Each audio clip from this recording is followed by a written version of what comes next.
my whole life grew up on this farm. My mom rode pregnant with me, and when I was 7 years old, I joined Pony Club, and it's where I credit with teaching me the most about horsemanship and horses and a good basic balance position. And this here's my horse Maverick. He's been my ride for just over the past year. I got him, he was a show jumper, and I've been converting him over to eventing. I actually got my start in dressage. From the age of 5, I was doing weekly dressage lessons, but it was actually with Pony Club that I first started eventing. Our local Pony Club works pretty much around eventers, and so that's where I got my first jumping lesson, and after that I was hooked.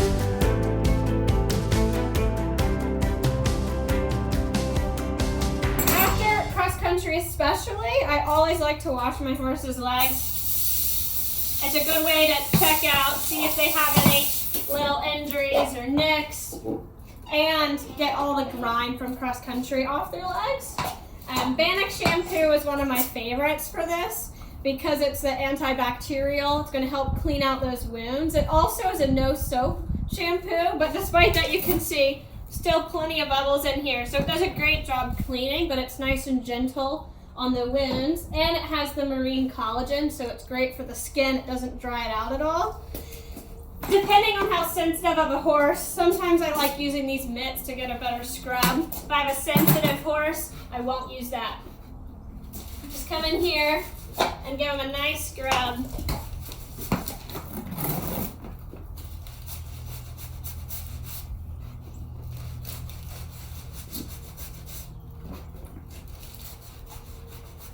And then I know that right now he doesn't have any wounds or anything like that. But if he did, I was checking him after cross country, I would definitely use my hands first and be a little bit more gentle. Boot rub. And this is great for getting their wounds cleaned out. I find that giving them a nice antibacterial scrub will help prevent cases of cellulitis and things like that from a boot rub. So this is a practice I do after every time I've come off cross country, but it's also something I do routinely. I don't save it for just after cross country. I'm just gonna spray it down so I don't see any suds coming off. And then after I finish, especially, you want to get them nice and dry before you go to put on any wraps. So always make sure to towel dry when you're done. So after I've shampooed his legs, I've cooled him out with the washing him down, giving him a little bit of a liniment bath, and everything settled back down at the barn. Then I'll go into icing. I'll put a little bit of ice on the bottom and go ahead and ask him to stand on that, so that way he's standing on ice. And then I'll start pouring in the rest of my ice and mix it in with water, so it's a nice little bath for him. I personally start icing at training level as practice for when I move up to prelim. If I feel that he steps out of his boots at 10 minutes instead of 20 at training level, I don't mind as much. And it's just good practice before they actually move up to prelim. But it's also a wonderful idea just to keep these in your wash stall at home and to practice asking them to stand in them, because not all horses appreciate standing in these things. So we want to practice this before we go to the event. Exactly. And then I just ask him to put a little weight, and he stands in them. So you can see this isn't perfect. He's standing in it, but he's not quite in the middle. It's not the end of the world, but you just practice standing. And I also like, that's much better now, practicing without anything in it and then just water, because when they stick their foot in to ice cold ice and water, they can find that quite shocking. So this is great practice for him. Just, you could even have your horse practice standing in your ice boots while you're grooming or doing tacking up, other things like that, when it's a less stressful environment at home. And then sometimes you also have to think about putting it in, but also taking it out. Sometimes horses aren't so sure about that. So I just run my hand down his leg, ask him to pick up his foot, and lift it nice and high. They have to have good range of motion here to get their foot up all the way over the ice boot, especially when it's wet, so you don't get a big mess in your stall. So if I'm in colder weather, it's a little bit of a different story. I'll have to decide whether or not they should be sponged afterward, but then I'll definitely put on a cooler to help them cool off without getting chills. Most of the time, especially after running a 2-star or something like that, I'm still gonna go to my handy ice boots. But if by chance that's not an option and I have a way to keep these cold, these are my second favorite ice boots. I find they've done the best job. They're the closest to real ice that I've found. And they go all the way around their leg and they just Velcro on, so they're really super easy.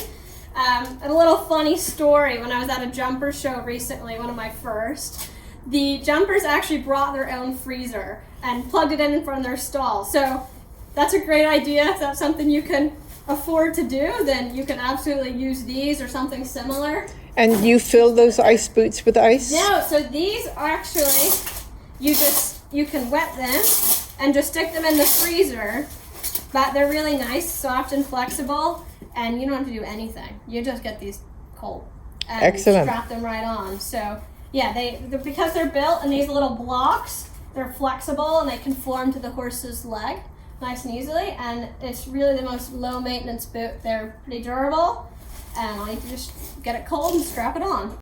Also, after I've shampooed his legs, I'll go through and see if there were any wounds that I found. I'll put some sort of antimicrobial. I personally like using the Banix wound care cream. It's nice and gentle. And I'll just put a little bit on my fingers and rub it on if there's any wounds. Right now, this is a pretty good looking leg to me. No wounds, nice and tight. So not much to worry about here, but if there was, this would be my first choice.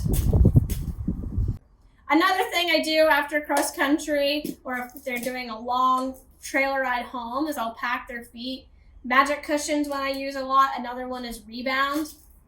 If I'm doing if I have cross country and then show jump the next day, I'll put a little bit of this in their feet and then pack it with shavings. But if I'm doing it, cross country's the last phase, or they're on the trailer ride home, I'll actually do a full-on hoof wrap, like if they had an abscess or lost a shoe or something like that, and use this. After that, I go into wrapping their legs. So I talked about earlier, I'll take some of this paper here. I'll estimate about how much it takes to wrap all the way around the leg. So it's going to be about this much. I'll cut it and crinkle it up and put it in their water buckets to soak in. So 4 pieces to wrap around each leg, 1 per leg. And then I will get out my poultice, open it up, and I usually put on rubber gloves for this. Same with when I'm packing the feet. It's gross stuff. Does a great job, but you don't want it on your hands or in your hair. So if you have long hair, like I do, put it up in a bun and get it out of the way, because you'll have to likely cut it out of your hair if you accidentally get it in there. So I get my gloves, reach in, and I just do a layer right about where my standing wrap's going to go, and get a nice, about maybe 1/4 of an inch thick, all the way around his leg. Take my gloves off, throw those away. Then I'll go get my paper, wrap that around his legs, and from there, we're ready to start wrapping. So right here, I have my arsenal of wraps. I'm going to figure out which ones fit his legs.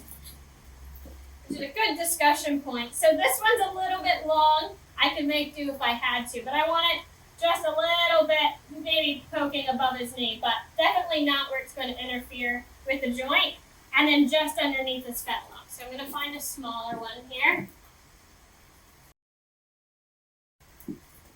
So that one looks like a great fit to me. And so these are the pillow wraps that you're going to use. I personally use Wilkers because they're nice and thick and you don't have a lot of stretch, so you're not likely to bow a tendon with these. And then you have your track wrap. I have actually shorter ones and longer ones, so you can see this one's fatter because it's longer. This is more like 10 to 12 feet, and this is 12 to 14. I like to have a little bit longer of a track wrap if I'm doing their hind legs, so I have a little bit more to play with. So I'll come here now and get into wrapping my legs. So one examiner or mentor of mine explained it in terms of toilet paper. You want it against the wall before you start. So I've selected my pillow wrap and the track wrap that fit him. And I know they fit because it goes right underneath his knee and all the way down to his pastern and covering his fetlock and this poultice paper that I have here. I like using Wilker's pillow wraps because they're nice and thick and they don't have a lot of stretch, so they're a little bit safer to use than some other options. And as I go around with the pillow wrap, I'm looking to keep it nice and even on the top and the bottom, and I like for it to finish somewhere on the outside. Then I'm going to come in with my track wrap here, stick it in right underneath, and start wrapping the same direction, always towards the tail. That's the most important thing you can get from this video.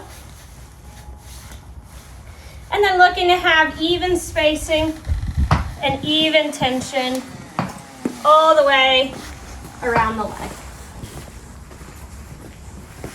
And I come in with my other hand and I like to feel and make sure that I don't have any wrinkles. A little bit of extra support here as I come underneath the fetlock. And then I'm going to work my way back up to the top.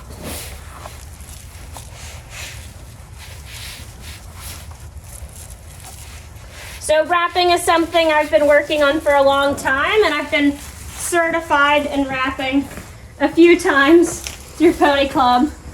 And it's something that is a very, very good skill, but it can also do a lot of damage if it's done incorrectly. So make sure you practice with someone who can check your wraps for you, make sure they're good, give you some advice before you go wrapping your horse's legs on your own. So if you do accidentally finish on the inside like I did here and you're planning to leave this wrap on, you can take some tape, electrical tape or duct tape, and you want to spiral it down. You don't want the tape to touch and create a potential pressure point. All right, well, I want to thank you all for watching. I hope you found some of this information useful and that you'll keep it in mind the next time you go to cool out your horse. The one thing I'd like to advise is always keep safety first, right? Do your practice with your standing wraps ahead of time or having your horse stand in ice boots. Pony Club's a wonderful organization for teaching this stuff really well. So if you aren't already in Pony Club, I'd encourage you to join. And once you are, do your research and happy practicing.